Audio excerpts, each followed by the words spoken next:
নমস্কার বন্ধুরা, সুবলয় রান্নার ঘরে আপনাদের স্বাগত। আজ বানাবো সর্ষে ইলিশ। নিয়ে নিয়েছি দু রকমের সর্ষে, কালো সর্ষে, সাদা সর্ষে হাফ হাফ চামচ, 1 চামচ পোস্ত, কালো জিরে, 8খানা কাঁচা লঙ্কা, 3 পিস মাছ আছে। আমি ধুয়ে পরিষ্কার করে নিয়েছি। প্রথমে আমি সর্ষেটাকে বেটে নেব আলাদা আলাদা করে, সর্ষে পোস্ত। কড়া গরম হয়ে গেছে, দেবো সর্ষের তেল, লবণ হলুদ মেখে ভেজে নেব মাছটা। তেলটা গরম হয়ে গেছে, মাছটা ভেজে নেব। মাছ 2 পিস ভাজা হয়ে গেছে, লাল করে তুলে নেব। আমি ইলিশ মাছের তেল দিয়েই করব। দিয়ে দিলাম কালো জিরে, দিলাম পোস্ত, কাঁচা লঙ্কা বাটা,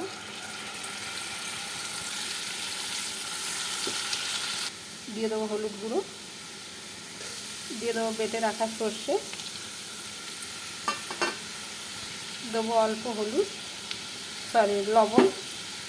আমি লবণটা কমই দিয়েছি, কেননা সর্ষে বাটার সময় আমি অল্প লবণ দিয়েই বেটেছিলাম। দিয়ে দিলাম জল, ঝোলটা ফুটে গেছে, দিয়ে দেবো ভেজে রাখা মাছ।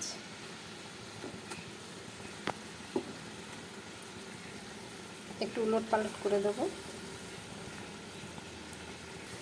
1 মিনিটের মতো রাখবো। আমার সর্ষে ইলিশ রান্না হয়ে গেছে বন্ধুরা। যদি আপনাদের আমার এই ভিডিওটা ভালো লেগে থাকে তাহলে লাইক, কমেন্ট, সাবস্ক্রাইব অবশ্যই করবেন। ধন্যবাদ। দেবো অল্প কাঁচা সর্ষের তেল,